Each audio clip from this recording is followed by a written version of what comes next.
Okay, we're recording. Hi everyone, welcome to FDC, Fist Dented Christians, for another episode. It is a beautiful Saturday morning. I'm here with my friend Dustin. We are going to talk a little bit today, and honestly, we have to apologize. We've been talking for about 45 minutes, and we haven't had the record button going. So, but we've had some really good fellowship this morning, and we're just blessed and lucky and grace-filled today in our brokenness.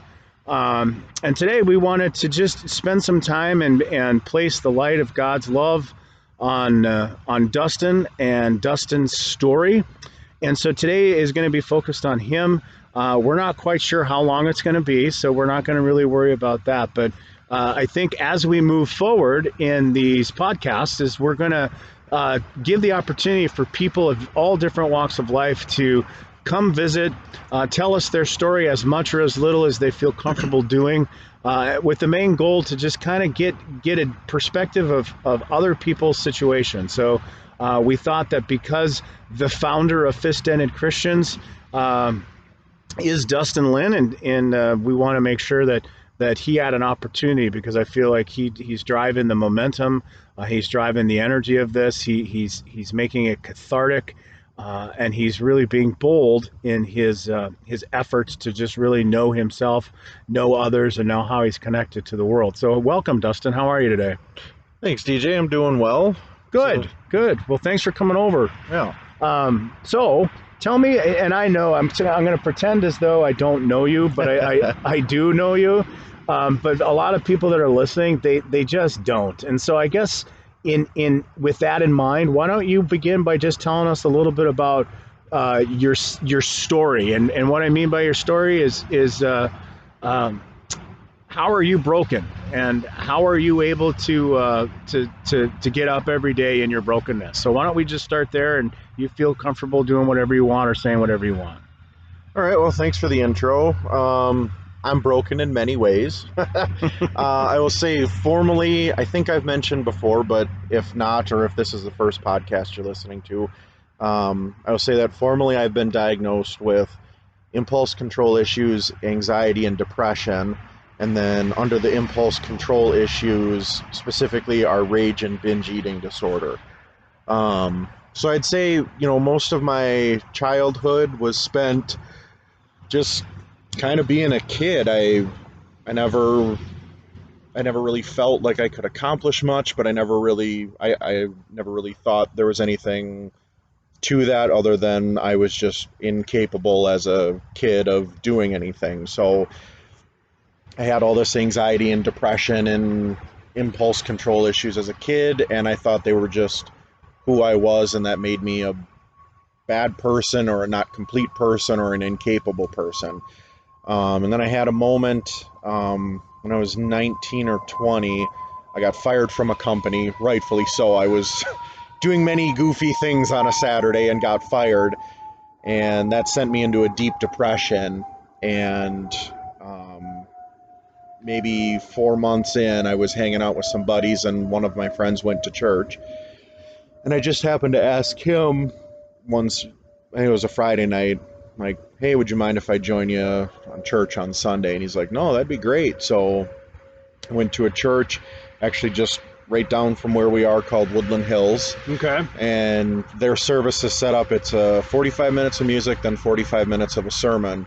And the music, I grew up Catholic, the music was amazing. It was a guitar, drums, like it was rock music. It's like you're going to a show. Yeah. And I was like, okay, I might be interested in this. Mm-hmm. And then the pastor, he's a guy named Greg Boyd, got up and spoke and was amazing. Greg is brilliant, and he's very honest about his struggles and trying to figure out what all of this means. And so it was the authenticity that really drew me to church, specifically Woodland Hills. So I kind of started on this path of trying to figure myself out. I kept going to church and reading the Bible and doing different small groups, but then in addition I would do therapy and try medications, and So hold on. So other than the music being awesome, what drew you to? What do you feel like drew you to church? To this different kind of church? Greg's authenticity. Okay. He was very much, I'm a broken person. I don't have all the answers, but I'm willing to investigate and walk alongside people. And one of the things that really drew me to the church was when I started going there, there was about 5,000 people that were like designated members. And this was right around the time of the Iraq War.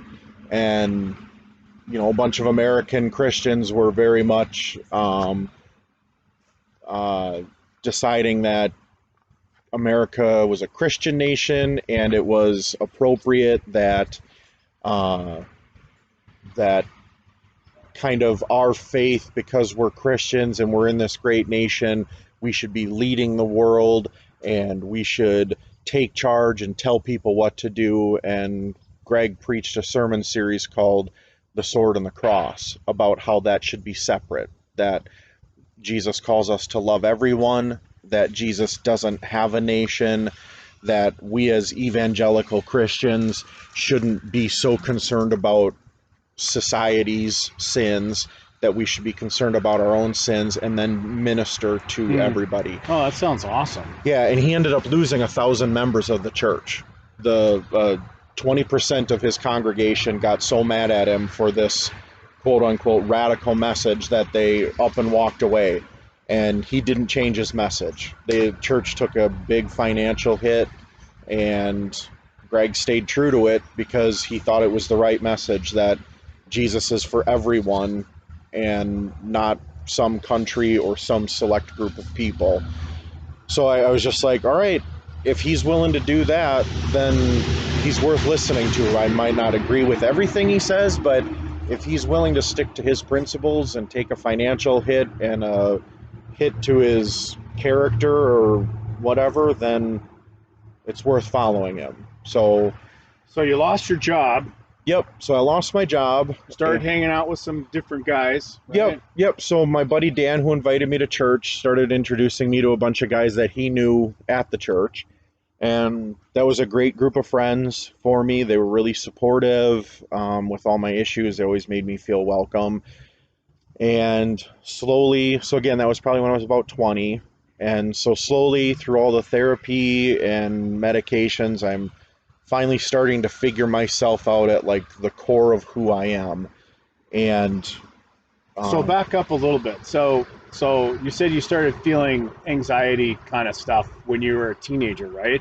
No, so the anxiety was the first thing I can remember dealing with in terms of mental health issues was anxiety, and that I can remember as far back as like 5 or 6 years old. Okay, and so what 5 or 6, what happened when you were that young that you would feel like there was issues? Yeah, so my parents, I can remember they were having a birthday party for me, and I knew, yeah. Okay, you told me this. So yeah, like my family was coming over at yes. 5 or 6 in the evening, and I spent the entire day worried that when all of my grandparents got together, they would argue over who was my favorite. Yes, and this was in one of our other episodes. I forgot. So thank you for reminding everybody. That's when it started. Yep. So I literally spent all day trying to figure out.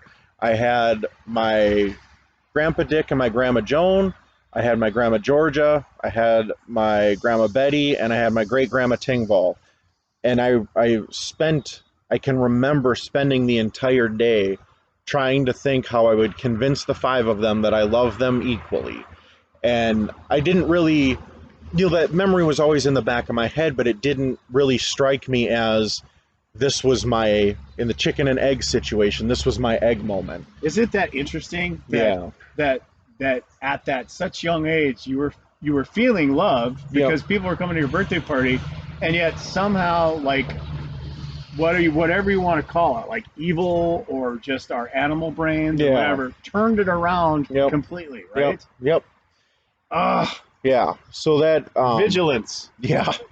And so the kind of thing that led me to that realization was one of my therapists was telling me that depression and anxiety live in the same family, and it's usually a chicken and egg situation. So once I found that out, I started kind of working my way back and thinking, okay, I can remember being depressed here and anxious here, depressed here, anxious here, till I got back to, I can remember being 6 or 7 and not being depressed. I can't remember at 6 or 7 not having anxiety. So that was like a little light bulb moment where I'm like, okay, I've been addressing the depression for so long because it was so bad, but I think I need to focus on the anxiety. And if I can get the anxiety under control, the depression should naturally alleviate some, dissipate completely, whatever it is. So I've the last maybe 6 months or so, I've been on some anti-anxiety meds, and I'm working with my therapist now to specifically address the anxiety um, factors that drive my behavior. And now when I look back over the last 15 years, I can definitely see that most, if not all, of the major things that have happened to me have been a result of the anxiety. And the depression is there and it makes you not want to do things. The anxiety makes you fear things. And I've spent my entire life just terrified of everything. Confrontation, being close with people, even friends or family, like, well, they're going to think I'm some lunatic. And like, even my parents, it's hard. Like, I know my parents love me and I have a great relationship with them, but I still constantly think, like, they're looking at me going, our son's a wackadoodle. Mm-hmm. Like, he constantly he thinks about things that other people don't think about, and he's off in his own world. And yeah, so it's been this constant, unknowing to me until the last 6 months, it's been this constant battle with the anxiety. Mm-hmm. And now I'm starting to learn to combat that, and the thoughts that come with that, and the actions that result from those thoughts, and what to do with that. And sometimes there are specific things that I can do. Other times it's just looking the anxiety in the face and going, okay, you're there. I'm still going ahead. So is doing this podcast kind of out of your comfort zone? Oh yeah. Yeah, I don't think I have anything of value to say. So I think about doing a podcast and I'm like, well, nobody's going to want to listen to me. What the hell would I do it for? But I've been very blessed that some family and friends have been very encouraging that I have some things of value to say. And one of my old therapists thought something like this in this sort of realm would be therapeutic for me. So again, this is something that I don't have any tools to get rid of the anxiety. I am just plowing ahead, even though the anxiety is there with it. Does sharing some of your thoughts in our podcast episodes, does that help you? Yeah, I think, and I'll just say it's helped me over the last 4 episodes. When we're done, it feels very liberating and yes, freeing, and because we're connecting, Yep. and we're being genuine, we're being authentic. Yeah. So, as we work to try to, and that was my other question to you is what is it that you, in the context of your story, Yeah. what is it that you want to heal? Brokenness. Because the brokenness is prohibiting you from what? Well, me and everybody else. Okay. Like, I don't want to this isn't just for me. Mm-hmm. It's so kind of the thing that. But today is about you. Right. So what really drove this is, one of the things about me is I love helping people. I can't have a job that isn't involved in helping people. I'll never be happy just sitting at a computer crunching numbers. I am driven to help people and be in community with people. And so one of the things, when anybody deals with something, they always ask, well, why did God give me this? Or why did the world give me this? Right. And the answer I always got back had nothing to do with why I'm specifically struggling with whatever I'm struggling with. the answer I always got back from God is, you're going to help others with it.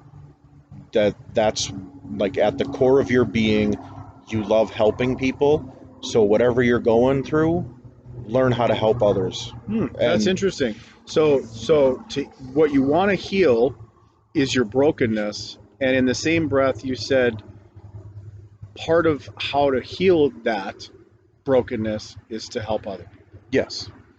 So one of my main goals, if not the main goal of doing this, is to, for lack of a better term, normalize brokenness so that I don't feel as alone or shamed with what I struggle with. And then if that can make somebody else feel less alone or less ashamed, that's awesome. Or if it can make somebody who knows somebody else be more accepting of their brokenness, then that's awesome. Then So are you, so besides the anxiety and the depression, are there other things that you feel like that are broken in you and are things that you struggle with? yeah, so I mentioned the impulse control issues. Rage is a common one, but luckily for me, my rage doesn't manifest itself towards other people a lot. It does sometimes, and I definitely have to work on that because that can create its own brokenness if I'm too nasty to somebody else. The two specific things, though, that have caused a lot of damage to me personally, one, the binge eating. I hit a max weight of 402. I'm down around 385 now, but when you're that overweight, it's just massive health issues. And, my joints hurt in the morning, my back is always sore. Then there's the long-term health effects of eating bad, and what kind of cancers could that unlock? What other damage am I doing to my heart or my brain by not giving them proper nutrients, that type of stuff. But then another side of that falls under impulse control issues but has yet to be formally diagnosed, if it ever would be, is like sexual gratification impulses. So I think I've mentioned on the podcast before, I've spent a lot of time and money in strip clubs and on prostitutes, and that's damaging for a number of reasons. One, just the monetary factor alone. Right. For people that don't know, when you go to a strip club and you get a bunch of private dances, those aren't cheap. Those are hundreds of dollars at a time. And, you start going once a month or a couple times a month, and it's $600-700 a pop, and you're only making 35 grand a year. That starts to eat up a lot of your income. Sure. And then obviously the prostitutes, it just carries a physical STD risk or STI risk, and all that. And what if I'm looking for some sort of intimacy and I'm using strip clubs or prostitutes as a fill-in, then I'm not allowing myself a better experience of having a girlfriend or a wife that we share life with. And it's not just the physical intimacy part of having a girlfriend or a wife. Right. It's the doing life together, the fellowship together. And so there's a big hindrance in my life if I continue to rely on strip clubs and prostitutes to fill some void like that, because I'm never going to have the personal connection with a stripper or a prostitute that I would with a girlfriend or a wife. Sure.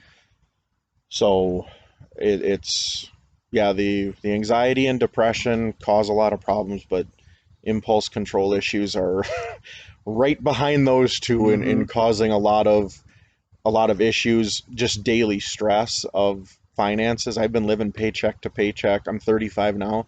I've been living paycheck to paycheck since I was 20, 21 maybe.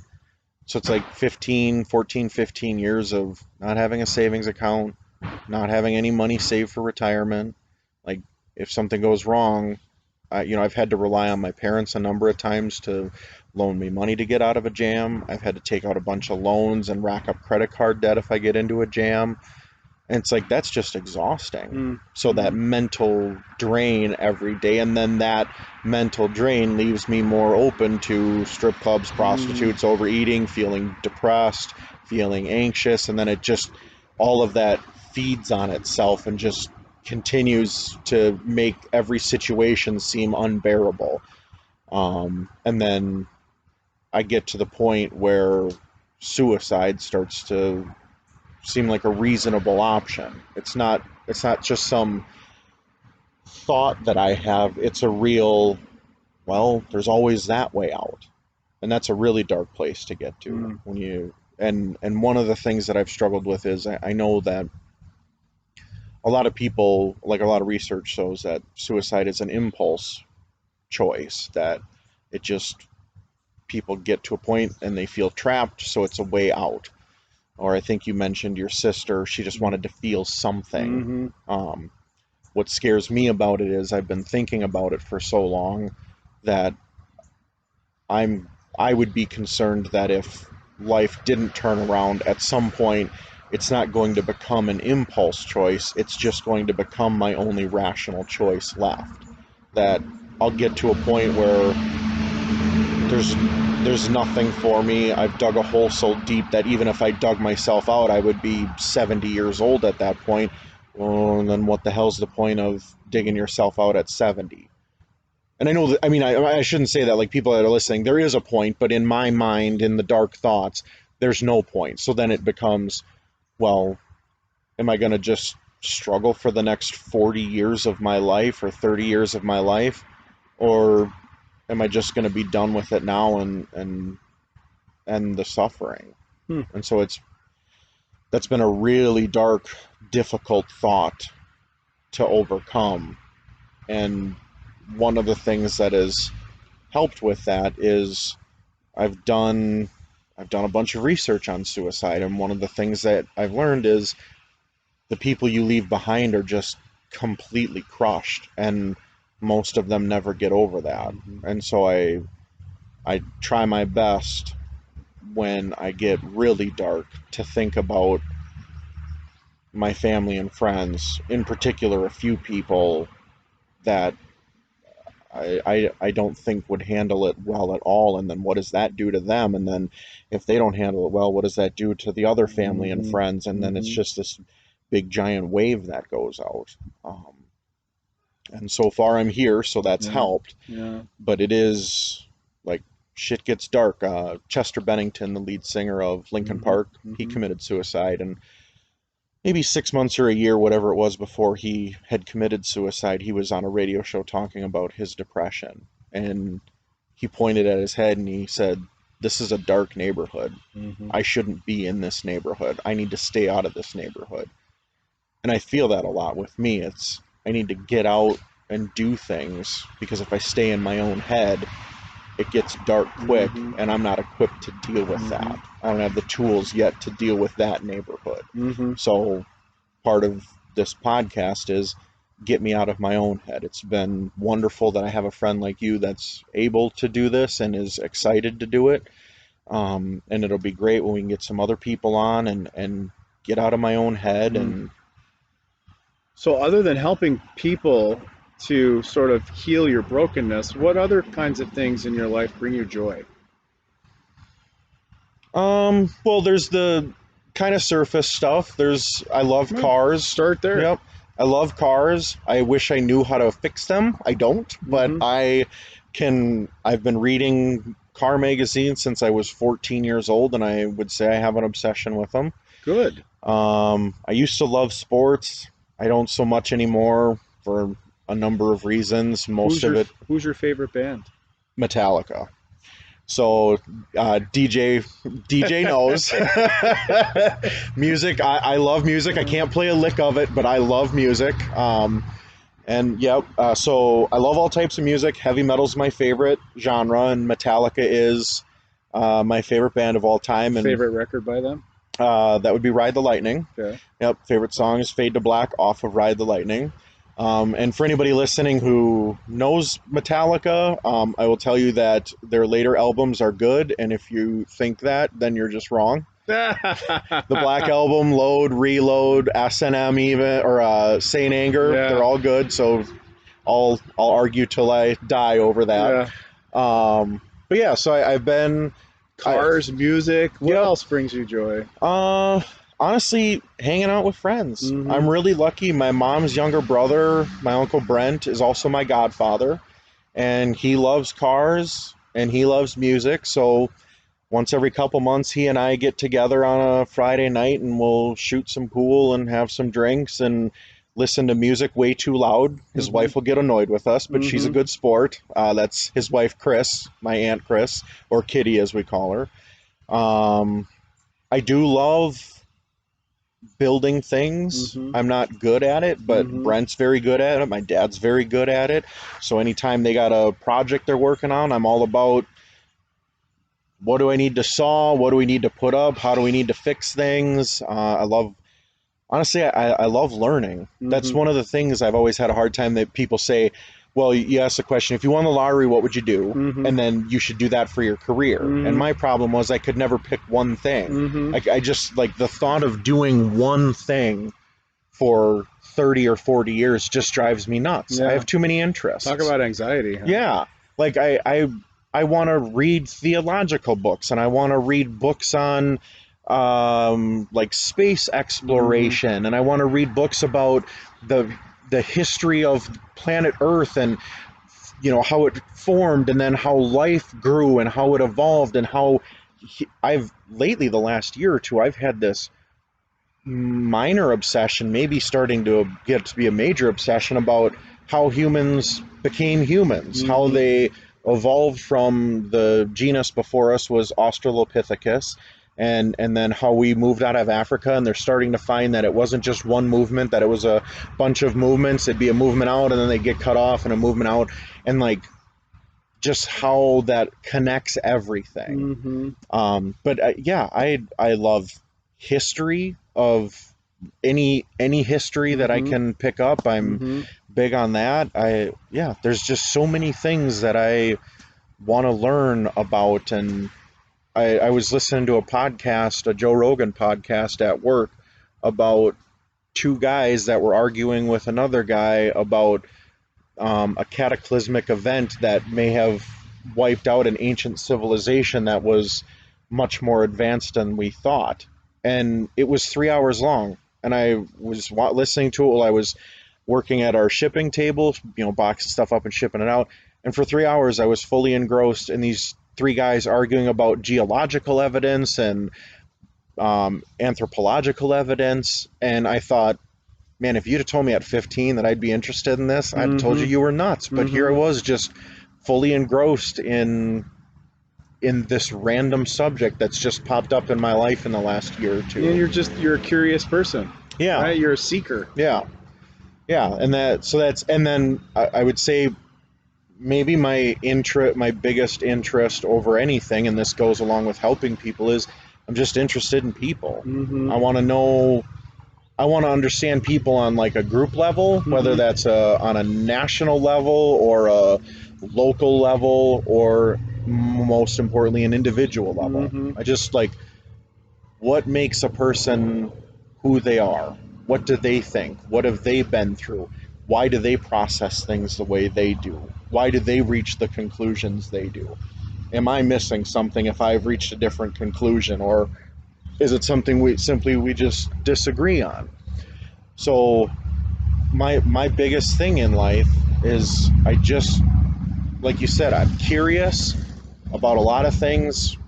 The main thing I'm curious about is people, whether Hmm. that's myself or others, and Sure. get out there and just meet people where they're at, and sometimes help them if they need it, and other Mhm. times just talk with them and Mhm. get their life story and learn something, or whatever, and then move on to the next person. And some people will stay in my life for a short time, some a long time.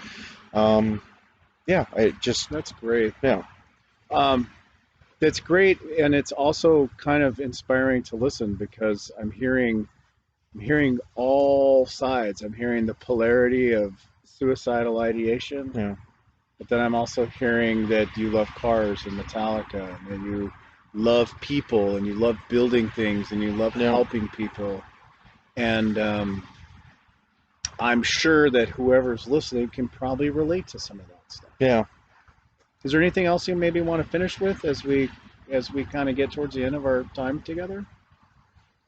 No, I think I would just encourage people to, like the path that I'm on, it's listen to people, get their input, get their thoughts, and realize that we're all not going to think the same things and we're all not going to agree on it, but we can just move on from it and understand that your perspective might not be right. That's one of the biggest things I've learned is in all of my therapy and all that, it's what am I doing wrong? What am I possibly doing wrong? Asking that question of yourself first, and probably really only, what can I do to improve things? Take that responsibility on.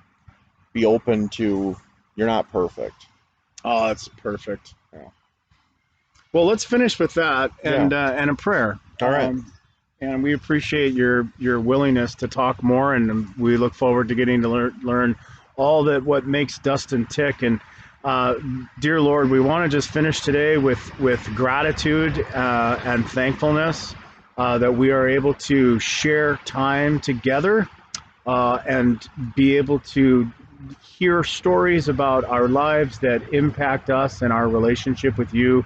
And God, that we recognize that Dustin talks about brokenness. And when we think about the fundamental definition of broken, we recognize that that means something is separated. And Lord, we don't want to be separated from each other or from you. And so we ask that you continue to work and make us whole. We do not want to be broken. We ask that you take all the pieces of our broken selves and bring them back together in you, God. We ask that you are watch over us and all of our listeners during the course of the next week. And we in your name we do pray, and we'll see you next week. Thanks. Amen.